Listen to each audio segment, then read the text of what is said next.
ఏ బాటైనా పర్వాలేదంట, సమయంతో సాగటమే మన సింపుల్ సిద్ధాంతం.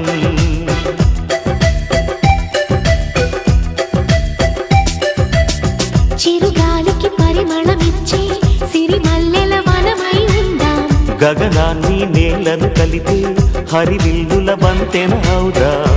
ఆనందం అంటే అర్థం మనమందా, ప్రతి పూట పాటై సాగే హుషారు సరిగమలో.